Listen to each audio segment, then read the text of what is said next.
Welcome back, Mosh Pit Podcast. We're here with Brianna and Nico from S8nt Elektric. How you guys doing today? Good. How are you today? Oh, feeling fantastic. Awesome. And we're down in LA, still down here, rocking it out. And actually, if you guys don't know, I mean, I've talked to a lot of bands where I've met and then just set up something right then and there. But this band, it was even after I did one podcast. I just had one podcast out. And I came out to LA, always go to Whiskey A Go Go. And it was during Halloween. And I met Brianna in her ghost outfit. And I'll put the picture in my IG when I promote this. And I always go there because sometimes there's big bands, sometimes there's little bands. And I got a good night because I got Them Evils, S8nt Elektric. I forgot who else played with you guys that night. Oh, it was Frankie, Mm-hmm. which I want on the podcast. Frankie, hit me up.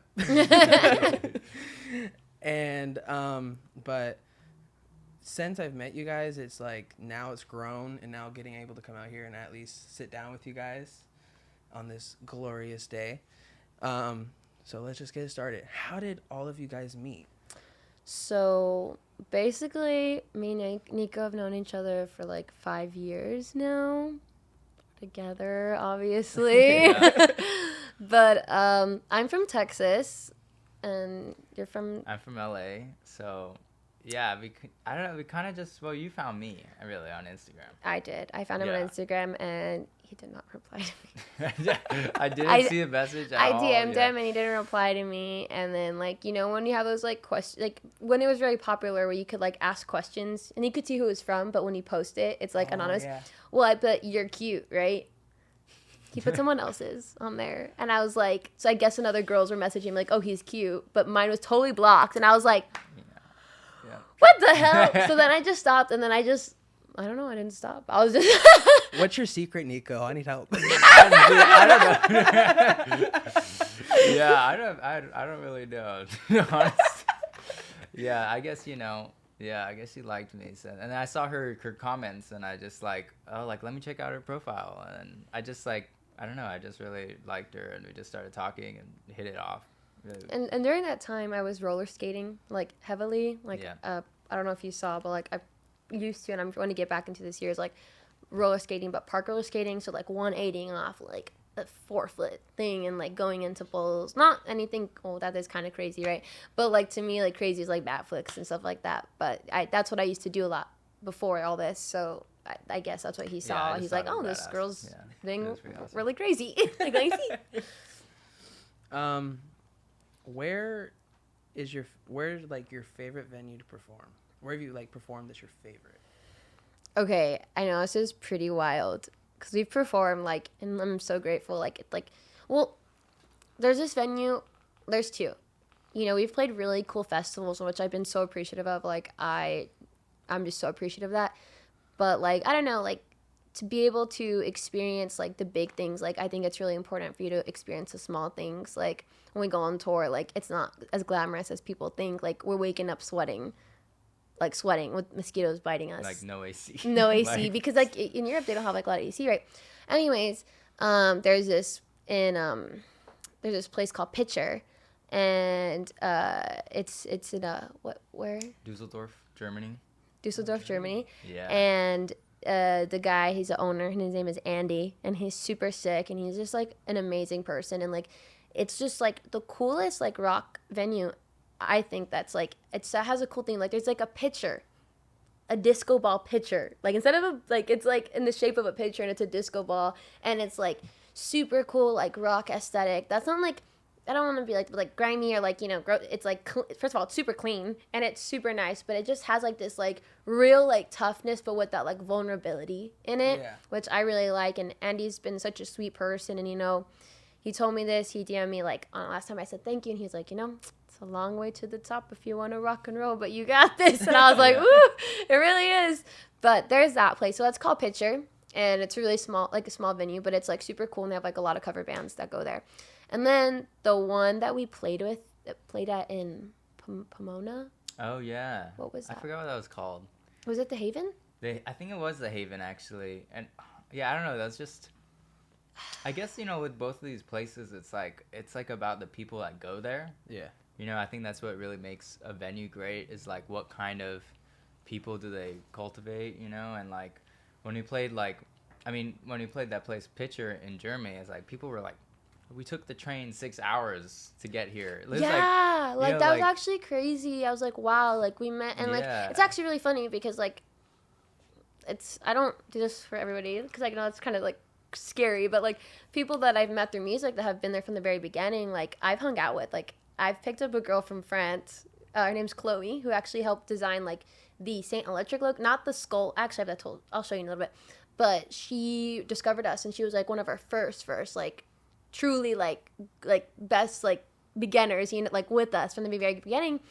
And she's like, I'm gonna come to LA, whatever. And I was like, I'll pick you up. And so we spent time with her, and we took her out to eat, and we went to Rainbow. I think it was her birthday. Yeah. It was her birthday, and we took her out with everybody to eat. And I have someone else actually that I'd met at Pitcher that took the 5-hour train, and like crazy. I was like, holy shit, like wow, like, and they're gonna come to LA and we're gonna hang out and stuff. Like I'm safe obviously, but and I met at Pitcher. I met that person at Pitcher too. So yeah. I guess the Haven was kind of the same way. Like there's those people that would go to that venue just like they love to have a good time and like we're fucking crowd surfing and just jumping off the stage like crazy ass shit. I've So never it was had fun. people like come on the stage and jump off. Like there was point for like I couldn't even sing because I was laughing. Like I was holding the notes, but I was like Some crazy shit was You're going just on. standing there and there's someone just. Dude. oh yeah, no, like it was like insane. Like these like they were like to our slow songs too. Were like Yeah, going like that, and like how people like they like stage dive like this and like you carry Lay them. back, yeah. They were like T-pose, like dude. like imagine us three were lifting up like your mom, right? And your mom was like going like this, and we were holding her like a plane, and it was like 3 groups of that, like going in a circle. Like I had never seen anything like that. It was like they were like flying, you know what I mean? And I was like, whoa, like this is wild. So I obviously really enjoy the big shows too. I think that's like so important. It's like, whoa, that is amazing. But also I think it's really important to build those like very like small, like, strong connections. Yeah. I think it's Intimate really important. connections with people. Yeah. Yeah, because I feel like, going to venues, you meet a lot of people, and you never know who you're going to meet that can be impactful into your career with what you want to do, especially in music.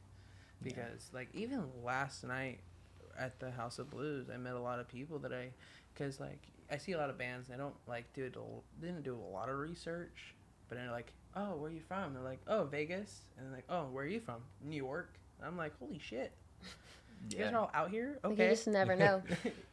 Yeah, that's why I wanted to come out to LA, because I love the Bay, I love SAC, but I feel like a lot of more people come out here to try to put out their voice. Mm-hmm. And I feel like you can get a lot more. I know it sounds cliche to say, you can get more opportunity out here.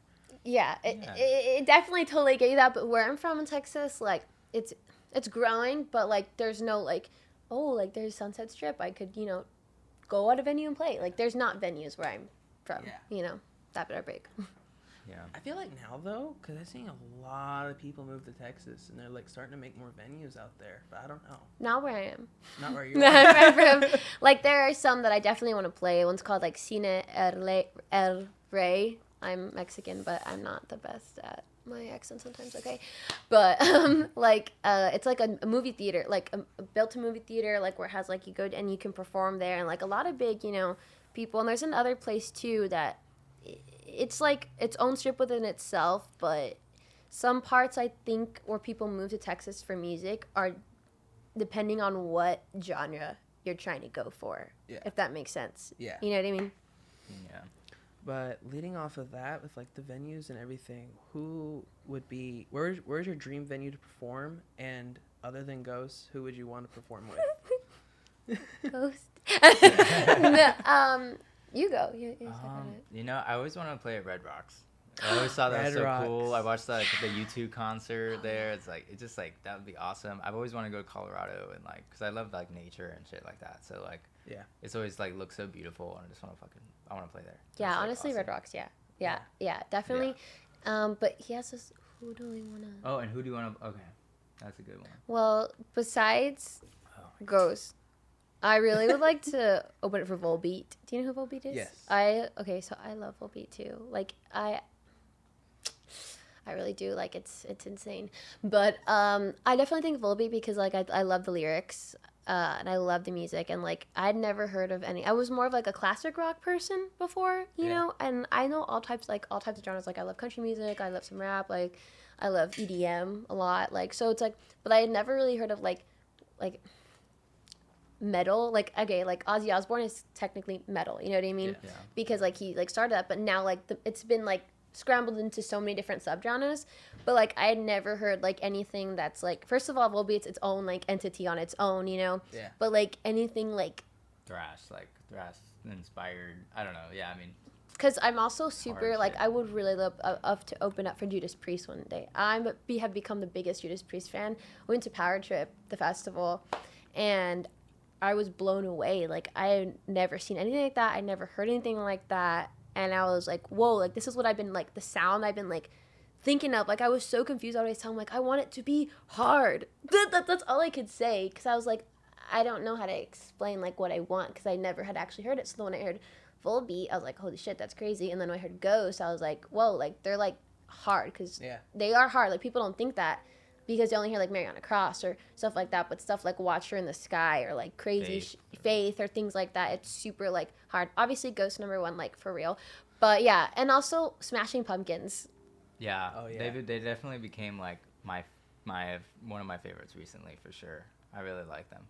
Yeah, Smashing Pumpkins is legit. I was going to. How was Power Trip? Because I was going to go, but it ran at the same time as Aftershock. Oh, I think so. Yeah, like a little bit, right? Yeah, I feel like a lot of festivals are just like, we're gonna all put it in October. Yeah, and you're closer to Aftershock, right? Because that's dude, Power Trip is rad. Honestly, I mean, I'm happy I got to see all those bands because I mean they're all legendary bands, right? It's like that, like, I mean, I never thought I would see fucking Iron Maiden or whatever, you know? I was blown away. I was blown away. Dude, it was pretty epic. Yeah, I'm happy I got to see, like, honestly, like, especially like AC/DC too, like. Me and my dad were always like big AC/DC fans, and you know we just kind of never thought we were gonna see them because like, you know, they're older, you know, and they stopped touring for a while, so it was like pretty awesome to like see them. Yeah, you know, I'm actually excited to see Iron Maiden this year as well because they finally announced that they're doing Aftershock. Oh Nice. really? That's Yeah. amazing. You guys should come out because they have Iron Maiden and Pantera right now on the lineup. Oh wow! So I it's wanna gonna see be like Pantera. hardcore. Yeah. Oh yeah. It's gonna be like gnarly. that's crazy. And I love Aftershock because I know you. I remember last time I met you. You were talking about how you wanted to go to Aftershock eventually. Because this year was my 10th year going. That is That's wild. dope. Yeah, and going there. That is what actually helped me get into podcasting. Wow, why? Because I met a lot of people and it helped me build more connections. And then the person that I met that was just like fucking started was Katie Babs. She does Sirius XM Octane. Okay. And I met her. Wait, I think I saw it. Okay, I did my own stalking too. Okay, I saw you met them. Yeah. And you took pictures with them on your I Yeah. did my stalking. I met her 2 years ago and she was like, do it. I was like, I don't get it though. She's like, you go backstage, you meet all those people, but add a camera and just talk to them like you regularly talk to them. That's awesome. And I was like, okay. She didn't tell me the amount of equipment I have to get, but but I praise her for it, and because it was legit a month after I did my first one, but I didn't know how to do shit. I legit just turned on a camera, had a little speaker, had a band that was like from my town come over in my little office and film one. And then I was like, okay, I don't even know how to edit. You're like, oh shit. I put it through a little editing software. I posted. I'm like, why is the outro on the intro? It legit starts off saying, thanks for watching. And, but it grew and like, it was a few months out. It was like that next year.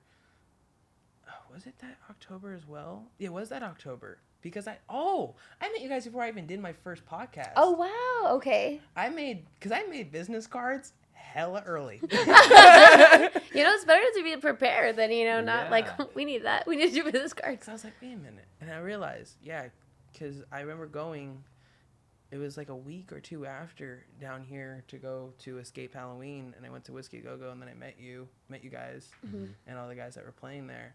And I was like, I was doing my thing back then where I was just handing my business cards out and going, come on my podcast. Yeah. I mean, that's great though. You have to be able to you have to do it. Like, it's either like, oh, like I can't do it because like, I don't know. It's like, you have to do it. Like, you can have the biggest podcast if you want. You just have to really like do it, and you're doing it. You have all the, you have the equipment, And by the time this comes out, we are now posting weekly, every week, Monday. So you guys tune in, Spotify and YouTube. Tune in. I'll be tuning in. And because I was going to do just podcasting, but it's hard. You know how it is. You grab bands. It's hard to grab bands when they're coming through. You're like, hey, I know you're going to a show and you're only here for one single day, but can you come to my studio and do a podcast before you go have to do, and then rush back to the venue and do sound check and everything. So, and then one of the bands I did a podcast with, this was my second podcast I ever did. The month after, they were like, hey, we're opening up for Head PE. You want to come? Dope. I was like, sure. So I met Trauma from Head PE, and I really wanted to come on my podcast eventually, and he was like, let's fucking do it now. I was like, okay. And I only had a camera and my little tripod.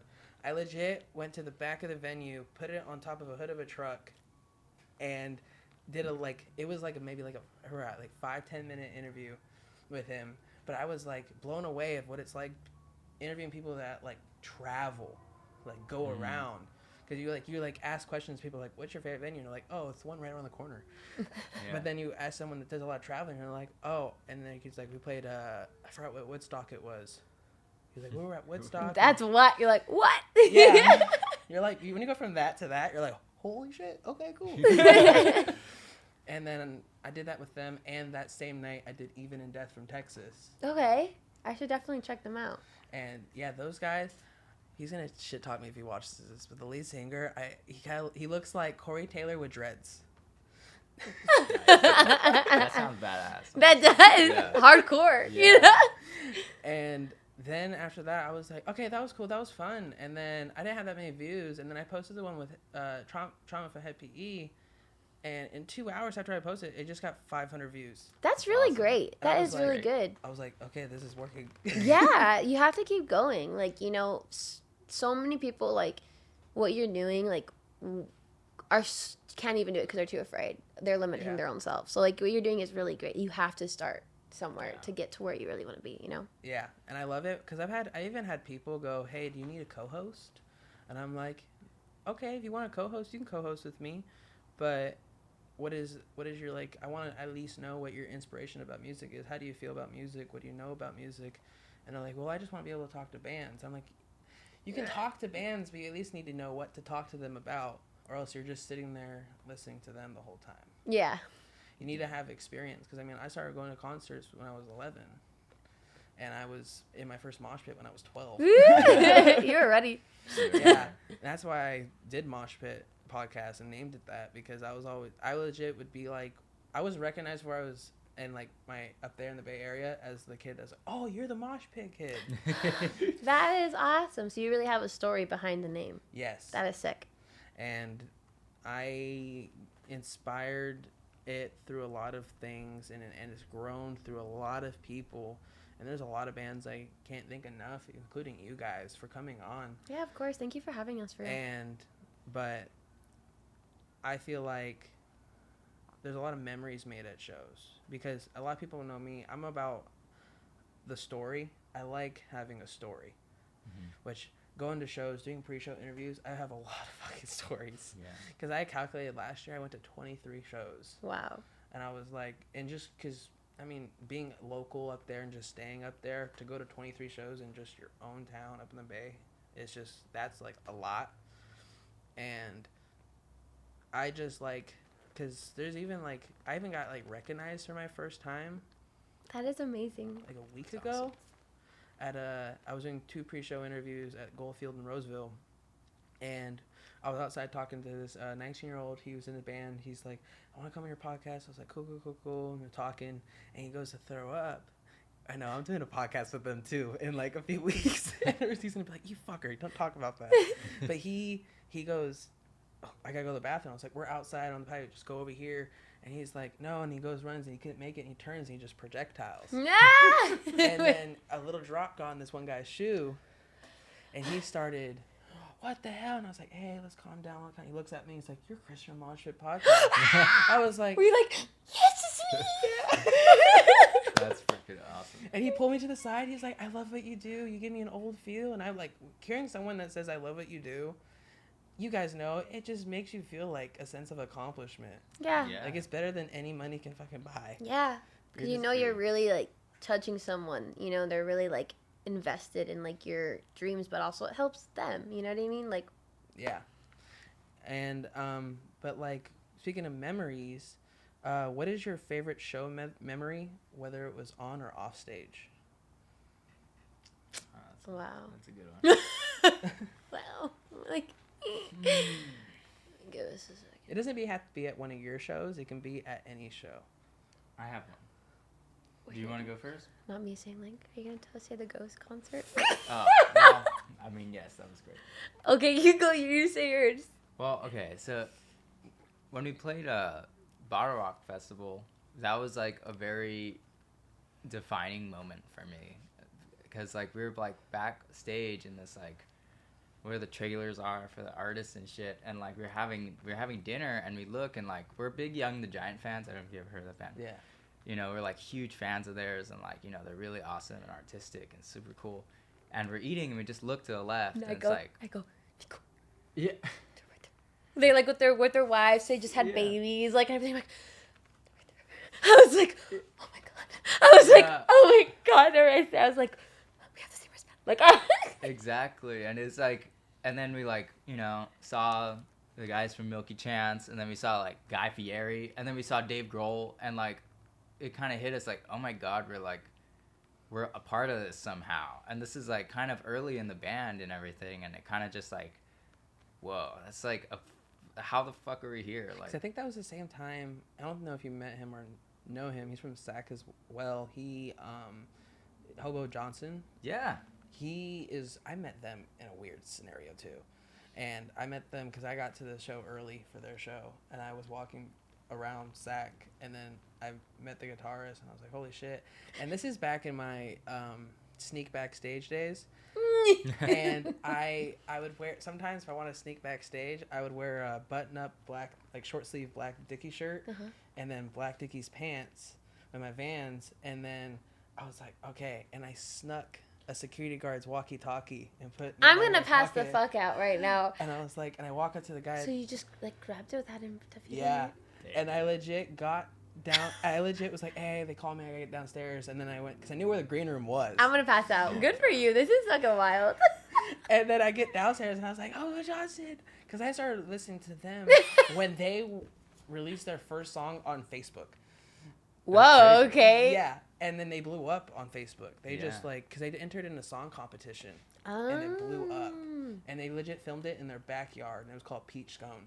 Wow. And I love Hobo Johnson. Hobo Johnson, I know you're not a big media person, but I would really love you on because I love him. But how you are with Ghost is how I am with Korn. Oh no, I saw. That was your car, right? Yeah. That had I have a bump. Yes, I get it. Yes, because I've met Korn probably 10 times. Damn. So awesome, man. The greatest time I met them, though, is when I came to LA. It was almost 2 years ago for their album release party for the Requiem album. Okay. And they played it at the Downtown Methodist Church. Okay. And they lock your phones and you walk into the cathedral. And it's just the whole aisle is with lit candles. The whole stage is covered with lit candles. They have a orchestra, organ playing, and then they had a coffin, or like everybody brings something it's like remembers from a loved one, and you put it into the coffin. And So it was like a very like sentimental. yeah, because they were selling tickets for public at Amoeba, And I was like, I'm not gonna be down there yet. And I was like, you know what? I'm gonna make a big risk because I've talked to the manager before for Corn, and I was like, fuck it. I texted him. I was like, hey, I will even pay you double. Can I just get in? And he was like, you know what? I'll put you on the guest list. That's so sweet. Yeah. And I remember sitting there the whole time, and you're sitting in a pew, and you're like, I just want to get up and bang my head. Yeah. And you're just, but everybody's sitting there like this the whole time, and everybody's like doing this. I'm like, I just want to stand up. Everyone's like probably thinking the same thing. Yeah. Was this like okay, don't think I'm stupid, but like Brian Welsh is a singer of Corner. Okay. He's the lead guitarist. Wow, I'm stupid. I'm so sorry. No, you're fine. But I was introduced by Corn by my papa, which is my stepdad. He's like really I love him a lot. And it's because of like his whole Brian Welsh's transformation story of just like, recovering and like have you seen that where he's like it's like a video him and his daughter. Oh yes, she looks I've never met her, but like I see her on Instagram and she seems so like sweet and like full of life and just knowledgeable, I saw the video of him like he's on a couch or like he's on a table like a chair and he's just talking about his experiences. Have you seen that video? Yeah. Okay, yeah, I saw it when I was like I think like in middle school. I remember my papa was like, you should check this out. It's like actually really, really cool and like da-da-da. And that's how I got my first like introduction. I'm so sorry, I didn't know who's who. Every podcast, I just feel like Athletic Greens is like the commercial. I don't know. This is brought to you by BetterHelp. So, I definitely feel like that was a very big turning point. So like, oh, that's very interesting. Like we're very like blessed to be able to be on this lineup so fast. Like and I definitely feel like my favorite memory from that was we finished performing, and then we like went out and we just sat down. Like, cause that's what me and Nico like to do. Like, we just after the festivals, we just fucking roam around and meet people and like whatever. But we sat down, and these huge, like, muscular, insane, like Vikings. They looked like technically like Vikings. Mind you, we were in Europe, so right, motorcycle like tough guys. They come up to us, and I'm like, and they're like, S8nt Elektric, and I was like, yes. And he was like, we're looking at the lineup, and we're like, who the fuck is S8nt Elektric? And then they were like, and they're like, we're from like a part of I think they're from like, they're like some maybe crazy. Closer? Oh yeah, sorry. They're from some like I've never even heard of this place, but it was like I don't know.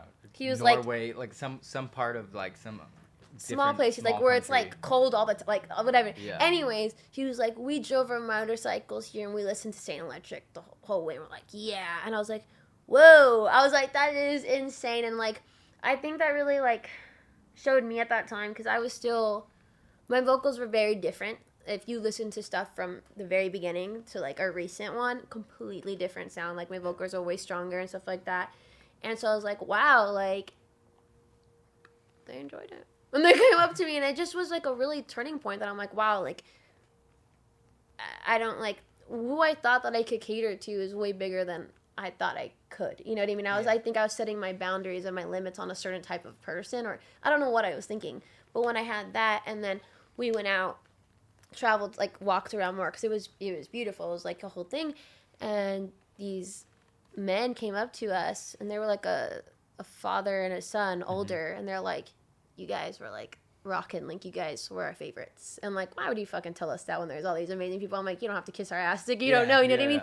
But it just really, they're like, you need to keep going, like you really need to, and it just was like, it's like one of those once in a lifetime moments. Like as like cliched as like I'm from a small town in Texas, and like, I don't know, I think that really set the tone. I was like, I've been very lucky to have this like platform. Like I need to like take it to another level. Like if these people can understand us and like us, for what we were at that time, which was we were trying to figure out what is our sound, who are we? I was like, what am I doing, and I think that was a very big part of my favorite like experience at a show. Yeah. Because it was only like, wow, it opened my eyes, but it was also so fun. I really enjoyed it too. Yeah. I wanted to get more into like a little bit personal, but what are your guys' hobbies other than music? So I about like 8 months ago or so, I kind of like I started doing jujitsu and stuff, and that was something that like really changed my life because like I don't know, my whole life I always kind of wanted to do that, but I had this thing in my head that I'm like weak and like I don't know, I always felt weak and like I couldn't defend myself and kind of like unconfident because of that. You know, so doing that has really helped me a lot to like face my fears as a person. Don't you do jiu-jitsu now too? Mm-hmm. Yeah. And yeah, she started shortly after with kick. She was always into kickboxing for actually the past like Yes, but a year about before. You. But yeah, no, that really helped me because like I don't know, I had that perception in my mind. I'm like I'm this weak person, and because I thought I was weak, I didn't feel like I could stand up for myself because I'm like, well, if I run my mouth, like I know I'm gonna get my ass kicked. And that's a weird thing to think, you know, but it really helped me a lot with that and confidence and everything. And as time goes on, I'm like, this whole thing of like, I used to think like I could only play guitar and that was like the only skill I could ever have in my entire life and whatever. But like doing that, facing that fear kind of opened it up to like, now I'm recording bands as an engineer, which, you know, at first was kind of terrifying. And now after like 2 years, I'm pretty good at it, which is, you know, and it's kind of become like my side job, which is awesome, you know, and I really love it. And I don't know, I realize now like, oh, like if I want to be good at something, I can just work at it and it'll happen. Like, you know, it's kind of like taking off all the limiting beliefs I used to have on myself. Yeah, that's really good because it's like people like us, it's like a lot of people nowadays, they always say, they go to work every day and they just go, I want to do something else. I want to do something I love. But it's, at least for me and a lot of people I've met, it's like it takes a big loss or something to click in order to be like, yeah, I want to do that, but I'm actually going to do it. Yeah. And for you to like have that insecurity or how you felt and actually like go do jiu-jitsu and make you feel more comfortable in your own body. Yeah. And also pursue audio engineering and be with all these bands, because I get that with audio engineering, because it's like, I mean, when I fucking started, I didn't know how to do any of this shit, and I had to get an audio engineer to help me get all this equipment. Yeah, I've been there, dude. Yeah, I know. Yeah. And I'm happy for you that you actually got to like do what you want to do, and you're still doing what you want to do. And I know there'll probably be in the future that there's going to be other things that are like, well, I want to try that as well. Yeah. And I know that you'll probably do it. Thank you, man. I appreciate that. Yeah, it's been, you know, I think the hardest part is, you know, especially like with audio, I mean, kind of with everything, it's that imposter syndrome, you know what I mean? Like feeling like, oh shit, like what if I'm not the real deal or whatever, you know? Yeah. But like, I realize like every person that has done something cool, like it's just like, you just have a passion for it. Yeah. You know what I mean? Like, it just starts as nothing and it turns into something because you have that passion for it. No one's just good immediately, you know? But how about you? Okay, I was about to cry. Just this whole conversation, you're probably going to see the editing. I'm like it's great. It's great. Before I started singing, which was when the band started, that also like you could see my progress through the songs. I really loved roller skating. I was super big about it. I was like, you know, for me, I grew up and I was very grateful. Like my papa and my mom were always like, you can do anything you want to do, you know. My parents weren't like super rich or anything. You know, I had my job in high school. Like I did, you know, I got a job when I was like a senior. Like I did stuff for myself. I worked for myself, you know, went to college, did all that stuff. But they were always there to support me. And like, it was like, I didn't even say like monetarily because I did, but I did it myself, you know, but they were always like, we will catch you if you fall, but you're not going to fall because you need to push yourself, you know? So I grew up with that, and I grew up with a lot of love around my family. My parents were divorced, so I was always with a bunch of different family members. So I think the reason why I do so many things is because I've got to experience life and perspectives from, like, my aunt, my uncle, my great-grandma, my step-grandma, like, so many different people, right? So I think one of my first things that I really loved, I was a band kid, and I loved playing the vibraphone. Do you know what that is? I've probably seen it. Do you know what a marimba is? You're saying words I don't know. The Okay. vibraphone's the one with the metal, like the metal. No. Do you know like a Okay.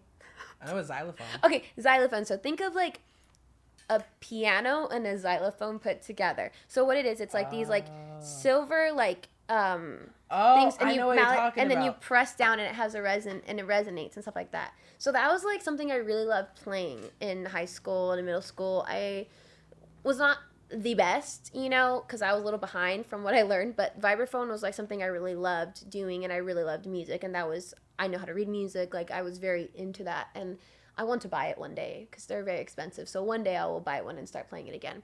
But I really loved doing vibraphone at that age in my life, and that's what got me into music. But other than that, I really loved roller skating so much. I loved doing like the parks and all that stuff, and like to me, I just like I love to set goals. Like for me, when I moved to LA, I was like, yeah, like I'm gonna roller skate, and my goal is to be able to shoot for like a roller skating company, and I did. So I was like, well, shit, like that's kind of crazy. And then what else? Besides singing, obviously, I really love tattooing. I started tattooing about a year ago, and it's been doing pretty well. So I'm very happy with that. It really shows like the sky is the limit. Like you just have to push yourself and be confident and like not cocky, but confident that you are doing this with emotion and like full heartedness, you know, and you believe in yourself. And then what else? I haven't really like posted it, but me and Nico together, we started getting into leather work. Like actually like, I will show you pictures, you know, but I have this belt I made here. yeah, he made that belt. It's like gator and copper. But yeah. That's dope. Yeah, like, Yeah. so what we've been doing too is like we'd get the hide at this place called Tandy Leather. I X-Acto knife it out, and then we're back. okay, I'm not entirely sure where I ended off, but basically I was telling you like, when we send you all this stuff, like I said, we can definitely like, I know it's not the last time we're going to see you, first of all, like, you know, so we could make you like some really sick stuff that we've been like working on and things like that. I think you'd really like it, and I think it'd be like really sick, you know, maybe Do you like studs or spikes? What do you like on your like? I've always wanted spikes, but I never knew what I wanted. So I would love for somebody to surprise me with like a good spike looking. Are you like the type that like likes to wear like, okay, say if it was like corn inspired, would you be like that? Or are you like more like its own like entity of like just leather work and like the spikes? I want you guys to make something that would surprise me. Okay. Okay. All right. Great. All right. That'd be awesome. The creativity peaking. We'll do that. Yeah, absolutely. And then, okay, so what else that I like to do? Oh yeah, kickboxing. Duh. My favorite thing.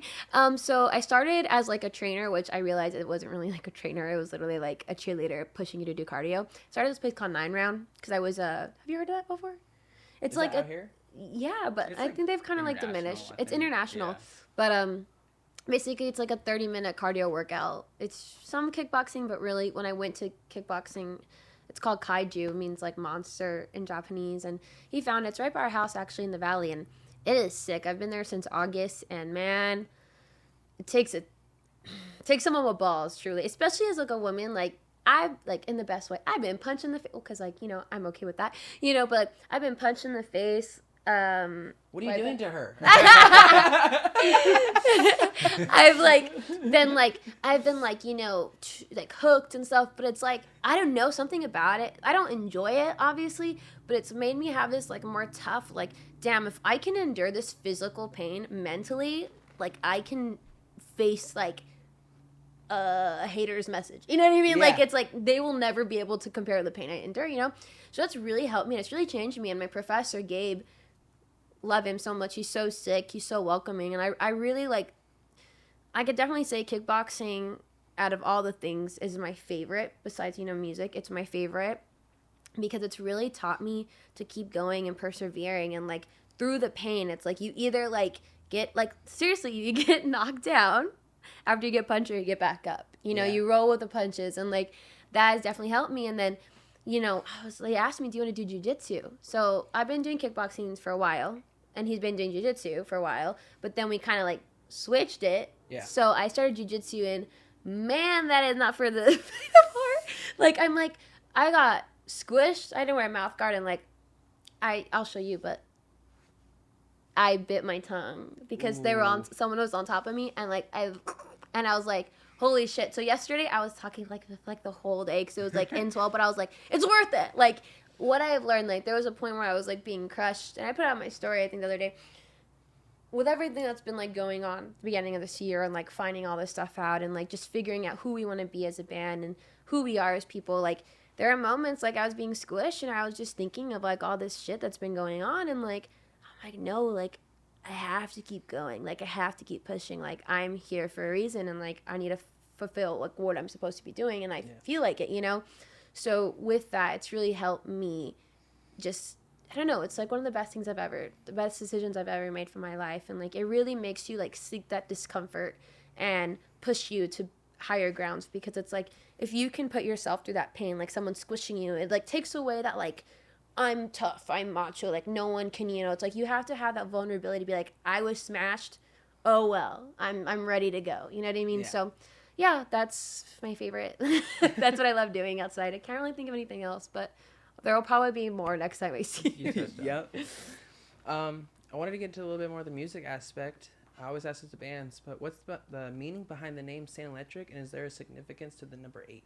Okay, so I'll never forget. Like, do you want to know how the thought of this band started into that? Okay, like that. Okay, so like I said, I like all types of music, and it was COVID, and at that time, I was also like painting and doing commission. Like before this, that was what I was doing, like during COVID, and everyone was making their small businesses and things like that. And I was just painting, and I was listening to this song, completely different. It was called Prima Donna by Marina and the Diamonds. And I was listening to it, and it's like super like dancey and like girly pop and like everything. And I was painting, and I was like, something just clicked, and I was like, I can dance. I can express myself. I have the personality. Like, I know I do have at the time, like, I was learning out my toughness and holding my stronghold. But I was like, but I need to learn how to sing. I was like, I think I can. Like, that, and that was a big feat, you know, because at that time, about almost 3 years ago, I didn't have the voice I do now, and, like, the confidence, you know, even while my voice is still shaking, I'm still, you know. And I was like, damn, like, and you have to listen to this song. You're going to laugh. You're going to be like, this is, like, what? Like, and they're inspired by Judas Priest? Like, what the hell? But anyways, I go to Nico, and I was like, I think I want to start a band. And then he goes, okay, well, like, I'll help you, you know? So we figured it out, things happen, and then whatever. We're like, when you think of a band name. So I remember we were driving, like, this is so, like, cliche, like, LA, right? We were driving to Hollywood, on Hollywood Boulevard, and, like, I can't think of, like, where the exit is, but it's, like, to get by the bowl, or, like, you know, the Hollywood Bowl, like, a little bit right before it. Oh, no. What's that exit code? I forgot. Not that it matters. No one cares. But I remember you came up with the S8nt.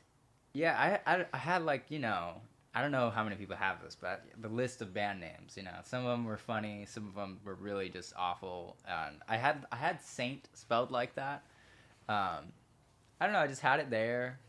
I think originally I was like, oh, like, you know, an EDM artist or like a rap artist named like Bad Saint. I'm like, that's kind of cool. I don't know. I just had that in my head, and I just kind of like discarded it. But like, yeah, when we were thinking of things for a band name, I'm like, well, I have this S8nt thing, and like, let's just attach something else to it. And then I came up with Electric because I really, okay, so I like two things. It's kind of hard because I could go back and forth, but I really like ELO.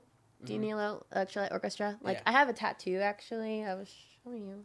It's, like, it was one of my first. It's ELO. It's, like, the lightning bolt. And it's, like, I'm a really big fan of them. So I was, like, electric. But then, like, I'm a really big EDM person. Like, I love Calvin Harris. I love, like, the vast. Like, I love all that. I love Zed. I love all that stuff. Because, like, the point of what I wanted to come across, like, I wanted a rock band. Like, that is for sure. I wanted a rock band. But I love the way, like, EDM makes me feel. It's, like, a lot of lyrics are, like, to uplift you and make you feel, like, great. And, like, I don't know, there's, like Avicii and, like, the Swedish House Mafia, their music. Do you know Swedish House Mafia? Yeah. But then singular, like, it's Axwell and Grosso. They're, I think, two out of the three. And there's a song called Sun is Shining. And it's like basically like sun is shining, so are you, like, you know, just like so positive and uplifting. And I'm like, wow, like I want that type of feeling. Like it's a different feeling because obviously it's rock and it's like, you know, like going, you know, like banging your head and stuff like that. And like the difference is like you're jumping up and down and being like, you know, at the EDM shows. But like that's where it kind of came from, like the electric, because it's like I wanted to make people feel, I guess, like electric and like. So you're making like jump poppy. Oh yeah. So from the K, like of S8nt Elektric, because like it's like ELEKTRIC. Yeah. Our name is very out there, okay, but very confusing. But you know what? I like it. I think that's, you know, if I like, you know, he likes it. But it's, I don't know. I came with a K because like I don't know, Nico has a K in his name. I know it's like silly, but like I was like, well, like it's actually NICO. Yeah. By law, but he goes by NAKO for a really long time. So I was like, I guess I'll just put a K because he has like a K. So just a little details. I don't know. It's just a little cooler. So that's how we came up. That's how we came up with S8nt Elektric, and so yeah. Yeah, and something, you know, it's funny because like talking about like wanting that feeling to be the same with EDM music. I feel like the thing that is universal is like the drop or whatever, you know, like just that sense of like when something hits, like it doesn't matter if it's a fucking gnarly like hardcore breakdown or like or whatever, like it's the same like feeling that you get. And that's kind of like a lot of our newer stuff is kind of geared more to like how can we make every part like drop, like just like when you just feel that. I don't know, Metallica is like kind of the masters of that. I feel like they kind of pioneered that in rock music, and like so did like bands like Nirvana and stuff like that, where just like when it hits it's like, oh shit, you know. Yeah, I can relate with that though, because none of you guys know, don't you, I used to, when I started, because I was always a heavy metal kid, and then in second grade I entered into a talent show and I didn't even know what the fuck I was gonna do. No. And I started listening to dubstep, and I did Skrillex and dance to it. And I used to do robot dancing. I love that. I love that so much. And I actually did it so much, and then I did like competitions and like won money and shit. What? See, it's like you never know what you're getting yourself into. That's wild. Yeah, and I loved it because like I got into dubstep a little bit with Skrillex, but when I started it, it was like they had this short time on, I think it was Cartoon Network, where they used to put new music out. Oh wow! And I listened, and then Martin Garrix released Animals. Okay. And I was like, oh, I fucking love this. I like the poppiness of it. Yeah. And I started doing that, and I think the biggest crowd I did was a 4th of July show for Solano County. And it was like the whole county was there. That's wild. And I was like, and then I was young. I was in middle school, and this girl walks up and hands me $1. I was like, am I poor, I guess? And I did talent shows and everything, and then I stopped it, and I was just like I was just going through like a rough patch, and I was just always in the metal. And then when I got out of school, I still go to like EDM shows and stuff like that, and like, but I don't go like a lot, really, because like, but when I do, I always make sure it's like a big one that I can like not only listen to the music but have it into an experience. Because when I go to a festival, I want it to be not just for the music but for the experience. No, I think it's super important. Absolutely, super important. Dude. Yeah. But I was also gonna ask you, because I ask this to every single band I do, what is the craziest mosh pit you've seen or been in? Oh my god! Remember the one that I told you to go in and you got hurt? Oh yeah. Well, you have to remind me. So basically, oh yeah, I remember. I'm saving like my real mosh pit virginity for Volbeat. Okay. I don't really count. One time we went to the show at the Smell, and like he kind of like was like go in, but like I was like I've never experienced. I was like never experienced before, so I was like technically like, you know, could have been in a lot of mosh pits and stuff like that, but like I don't know, I'm kind of like waiting for Volbeat. Like I know that's really crazy, but I know when you like in your heart, when you believe in something, like I know I'm gonna one day be in the mosh pit with Volbeat and be like, wow, this is worth, I'm going to have a GoPro strapped to me, like the whole thing. Yeah. I don't have any crazy experiences, I'm going to be quite honest, because I just am waiting for that moment. Like, I think that's a very cool moment to be like, this is my first, like, legit, my choice first one. But there was one time we went to the house show. They didn't know how to mosh pit, and poor thing, he got hurt. Well, it was on gravel, first of all. Ooh. Yeah, so she's like, so go in the pit. I'm like, I don't feel like going. It's like, she kind of like, she's like, so go in. I'm like, okay. I like kind of run in there, and then I just get fucking socked. But I remember, like, I used to go a lot when I was younger. I was really into like the fucking punk scene, like the local like punk and metal and indie scene. And I remember like I was like probably 14 or something. And after this particular experience, I didn't go in a lot of mosh pits after, because I was like, dude, I'm spending like 115 pounds or something. And there's this guy in the scene known as the Wall. And this guy was like 7 foot tall. Like he was a big dude. And it was at this really small place called Pop Studios or whatever. And I forgot what band was playing. But I get in the pit with this guy. And I kid you not, like, he hit me with such force that I literally, like, flew, like, 8 feet into the wall. Like, and after that, I was, like, all dizzy. I was, like, just, like, on the floor, like, fuck, what just happened? And I just was like, all right, I'm gonna, like, chill out for a little bit, you know? I can probably see your face in the back, like... Yeah, that happened when I was, like, probably fucking 14 or something like that. But, you know, it was a good time. It was cool. But after that, I don't know, the scene in my town kind of, like, dwindled away, kind of. So, but I'm excited for our next moshing experience at Volbeat. And it's because the reason why is there's this. Okay, you see the mosh pit. I've never, like, on YouTube, there's this, I think they're playing at Hellfest, right? Or no, which festival they're playing at? There's, like, the one I love watching. Oh, yeah, Vac in Open Air. Oh, yeah. Okay. Yeah. And it's so sick. It's, like, they, for sure, night. And then it's, like, it's muddy. I think it was raining. They had, like, fires, like, crazy. And it was, like, big, man. They weren't, like, I don't know. It's, like, I don't know, like, because I'm not into mosh pit, like I said, you know, like, they were, like, not like, they were just running in circles and having like a great time, still like pushing each other, but their main goal, they were not like being wild. There was not like, you know, how the wall to help each other and stuff like that. They were just like, woo! And like just going in circles, having the best time rolling like in the mud. And I was like, I want to be a part of Volbeat's mosh pits because they seem so like exciting, wild, and crazy, but not dangerous. Have you ever see those motherfuckers like doing like? I remember I saw this one local show and like this guy was like legit doing like fucking taekwondo. Like, oh no, I've been in pits where they do that. I've even like I think it was like a week or two ago, I went into a pit and I got like one injury. I've gotten injured a lot.